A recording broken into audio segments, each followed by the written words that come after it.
കാഫിർ സ്ക്രീൻഷോട്ട് കേസിൽ ഫേസ്ബുക്കിന് വീണ്ടും നോട്ടീസ് നൽകിയിരിക്കുകയാണ് പോലീസ്. രണ്ടാം തവണയാണ് നോട്ടീസ് നൽകിയത്. അമ്പാടിമുക്ക് സഖാക്കൾ പോരാളി ഷാജി അഡ്മിന്മാരുടെ വിവരങ്ങളും തേടിയിട്ടുണ്ട്. അതേസമയം സ്ക്രീൻഷോട്ട് ഷെയർ ചെയ്ത CPM സംസ്ഥാന സമിതി അംഗം KK ലതികയ്ക്കെതിരെ ഹൈക്കോടതിയെ സമീപിക്കാനാണ് യൂത്ത് ലീഗ് പ്രവർത്തകൻ PK മുഹമ്മദ് ഖാസിം ഇപ്പോൾ ശ്രമിക്കുന്നത്. DGPക്കുൾപ്പെടെ പരാതി നൽകിയിട്ടും കേസെടുക്കാത്തതിനെ തുടർന്നാണ് നടപടി. ഖാസിമിന്റെ പേരിലാണ് സ്ക്രീൻഷോട്ട് സമൂഹ മാധ്യമങ്ങളിൽ പ്രചരിച്ചത്. പ്രതികരണങ്ങൾ കേൾക്കാം. മുൻ MLA KK ലതിക അടക്കമുള്ള ആളുകൾ ഇത് പ്രചരിപ്പിച്ചിട്ട് ഇന്ന് വരെ അവരുടെ പേരിൽ കേസെടുക്കാൻ പോലീസ് തയ്യാറായിട്ടില്ല. അതുകൊണ്ട് തന്നെ കേരള പോലീസ് കേസെടുക്കുമെന്നുള്ള ഒരു പ്രതീക്ഷയും നമ്മളെ സംബന്ധിച്ചിടത്തോളം കോടതിയിൽ തന്നെയാണ് നമുക്ക് പൂർണ്ണമായിട്ടുള്ള വിശ്വാസം. അതുകൊണ്ട് തന്നെയാണ് കോടതിയുമായിട്ട് മുന്നോട്ട് പോകാൻ തന്നെയാണ് തീരുമാനിച്ചിട്ടുള്ളത്. ഈ വിഷയത്തിൽ KK ലതിക അടക്കമുള്ള ആളുകൾ കോടതി പറഞ്ഞിട്ട് പോലും 3 ദിവസം ഈ പോസ്റ്റ് ഹോൾഡ് ചെയ്തു എന്നുള്ളതാണ്. അതുകൊണ്ട് തന്നെ KK ലതികക്കെതിരെ നടപടിയെടുക്കണമെന്നാണ് കോടതിയിൽ പറയാൻ പോകുന്നത്. സിനോജ് തോമസ് നമുക്കൊപ്പം ചേരുന്നുണ്ട്. സിനോജ് തോമസ്, DGPക്ക് പരാതി നൽകിയിട്ടും മുഹമ്മദ് ഖാസിമിന്റെ പരാതിയിൽ നടപടിയാവാത്ത സാഹചര്യത്തിലാണ് ഹൈക്കോടതിയിൽ പോകുന്നത് എന്നാണ് മനസ്സിലാക്കുന്നത്. ഒരു ഭാഗത്ത് പോലീസ് അന്വേഷണം ശക്തിപ്പെടുത്തുന്നുണ്ട്, ഫേസ്ബുക്കിൽ നോട്ടീസ് അയക്കുന്നു, ഒപ്പം തന്നെ ഈ അഡ്മിന്മാരുടെ വിവരങ്ങളൊക്കെ തേടുന്നു. എന്താണ് മുഹമ്മദ് ഖാസിം പറയുന്നത്? കാഫിർ വിഷയത്തിൽ ഇനി എന്തായിരിക്കും പോലീസ് സ്വീകരിക്കാൻ പോകുന്ന നടപടി? ഇതിങ്ങനെ പോയി ഇഴഞ്ഞിഴഞ്ഞു പോകും എന്നതാണോ അവിടുത്തെ ഒരവസ്ഥ?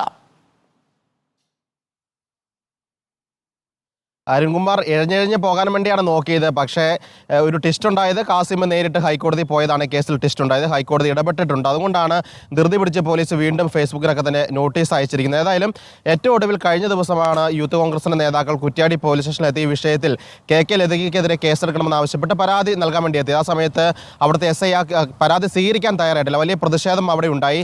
തുടർന്ന് രാത്രി വൈകി DYSP ഇടപെട്ടാണ് പരാതി സ്വീകരിച്ചിരിക്കുന്നത്. പക്ഷേ ആ പരാതിയിൽ കേസ് ഇതുവരെ എടുത്തിട്ടില്ല. അങ്ങനെ കാസിം ഉൾപ്പെടെയുള്ള യൂത്ത് കോൺഗ്രസിന്റെ യൂത്ത് ലീഗിന്റെ നേതാക്കളൊക്കെ തന്നെ വിവിധ പോലീസ് സ്റ്റേഷനുകളിൽ പരാതി നൽകിയിട്ടുണ്ട്.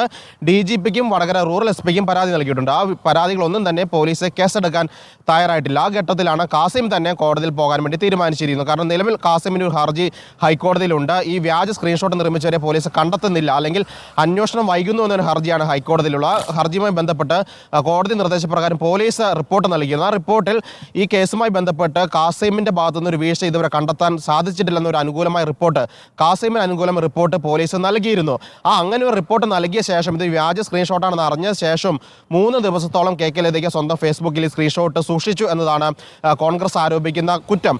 അതുകൊണ്ട് തന്നെ ഇത് വ്യാജ സ്ക്രീൻഷോട്ടാണെന്ന് അറിഞ്ഞിട്ടും അത് പ്രചരിപ്പിച്ചു എന്നൊരു കുറ്റം അവർക്കെതിരെ ചുമത്തി കേസെടുക്കണമെന്നാണ് കോൺഗ്രസ് ആവശ്യപ്പെടുന്നത്. ഏതായാലും ഈ ഹർജി വീണ്ടും 28-ാം തീയതി ഹൈക്കോടതി പരിഗണിക്കുകയാണ്. ആ വേളയിൽ എന്തായാലും അന്വേഷണ പുരോഗതി ഹൈക്കോടതി ചോദിക്കും. അതുകൊണ്ടാണ് വീണ്ടും ഫേസ്ബുക്കിന് വടകര റൂറൽ SP നോട്ടീസ് അയച്ചിരിക്കുന്നത്. കഴിഞ്ഞ മാസം 6-ാം തീയതിയാണ് ആദ്യ നോട്ടീസ് അയച്ചത്. പോരാളി ഷാജി, അമ്പാടിമുക്ക് സഖാക്കൾ ഈ പേജുകളിലാണ് ഈ സ്ക്രീൻഷോട്ട് കണ്ടത്. അതുമായി ബന്ധപ്പെട്ട പേജുകളുടെ അഡ്മിന്മാരുടെ വിവരങ്ങൾ തേടിയാണ് കത്തയച്ചത്. പക്ഷേ മറുപടി ഫേസ്ബുക്കിൻ്റെ ഭാഗത്തുനിന്ന് ലഭിച്ചിട്ടില്ല. ഒപ്പം തന്നെ സമൂഹ മാധ്യമങ്ങളിൽ നിന്ന് ഈ സ്ക്രീൻഷോട്ട് റിമൂവ് ചെയ്യാൻ വേണ്ടി ഫേസ്ബുക്കിന് നിർദ്ദേശം നൽകിയിട്ടും അത് നീക്കം ചെയ്തില്ല. അതുകൊണ്ട് തന്നെ ഫേസ്ബുക്കിൻ്റെ നോഡൽ ഓഫീസറെ പ്രതി ചേർക്കുകയും ചെയ്തിരുന്നു. അതുകൊണ്ട് ഈ കോടതിയിലെത്തിയ സ്ഥിതിവിശേഷത്തിൽ ഖാസിം തന്നെ ഹർജിയുമായി മുന്നോട്ട് പോയതുകൊണ്ട് അന്വേഷണ പുരോഗതി വിലയിരുത്തേണ്ട സാഹചര്യമുണ്ട് പോലീസിന്. അതുകൊണ്ടാണ് വീണ്ടും ഒരു നോട്ടീസ് നിലവിൽ അയച്ചിരിക്കുന്നത്. ഓക്കെ, സിനോജ് തോമസ് ആണ് വിവരങ്ങൾ നൽകിയത്. പോരാളി ഷാജി, അമ്പാടിമുക്ക് സഖാക്കൾ ഇവരുടെയൊക്കെ പേരിലുള്ള അഡ്മിൻ ID ആരുടെയാണ് എന്നതാണ് ഫേസ്ബുക്കിനോട് ഇപ്പോൾ ചോദിച്ചിരിക്കുന്നത്. വിവരങ്ങൾ ഇതുവരെയും ലഭിച്ചിട്ടില്ല. കാഫി സ്ക്രീൻഷോട്ട് എവിടെ നിന്നാണ് ആദ്യം പറന്നു വന്ന് ഈ ഫേസ്ബുക്കിൽ പറ്റിപ്പിടിച്ചത്, പിന്നെ ആരൊക്കെയാണത് പകർത്തിയത്, ഈ കാര്യങ്ങളിലാണ് ഇപ്പോൾ അന്വേഷണം നടക്കുക. മുഹമ്മദ് ഖാസിമിനെ ഞാൻ നേരിട്ട് കണ്ടിരുന്നു. ഖാസിമിനെ കാണുന്ന സമയത്ത് ഖാസിം വളരെ ആത്മവിശ്വാസത്തോടു കൂടിയാണ് നമ്മുടെ ഒരു ചർച്ചയിൽ വന്ന് പ്രതികരിച്ചത്. അറസ്റ്റ് ചെയ്യൂ, എൻ്റെ കൈകൾ ഇങ്ങിലിരിക്കുന്നു, വിലങ്ങ് വയ്ക്കൂ, എന്നെ വിലങ്ങ് വയ്ക്കൂ പോലീസ് എന്ന് പറയുമ്പോൾ നിസ്സഹായനായി നിന്ന CPM പ്രതിനിധി പാവം മുഹമ്മദ് ഖാസിം ഇത് ചെയ്തില്ലല്ലോ എന്നുള്ളത് നമുക്കെല്ലാം അന്നേ അറിയാവുന്നൊരു കാര്യമാണ്. ഇപ്പോൾ ഇന്ന് ആ മുഹമ്മദ് ഖാസിം കോടതിയിൽ പോകാൻ പോകുന്നു. ഖാസിം വിടുന്ന മട്ടില്ല. എന്തായാലും ഇതിൻ്റെ ഒരു അന്ത്യം കണ്ടിട്ടേ ഖാസിം പോകൂ എന്നതാണ് നമ്മൾ മനസ്സിലാക്കുന്നത്. ആരെങ്കിലും അത് ചെയ്തിട്ടുണ്ടെങ്കിൽ, അത് പാർട്ടി പ്രവർത്തകരാണ് ചെയ്തതെങ്കിൽ അത് പാർട്ടി മറുപടി പറഞ്ഞ് മടുക്കും എന്ന കാര്യത്തിൽ സംശയവുമില്ല. ഇനി അതല്ല മറ്റെന്തെങ്കിലും ടെസ്റ്റുകൾ ഈ കാര്യത്തിലുണ്ടോ എന്നതും നമുക്കറിയേണ്ടതുണ്ട്.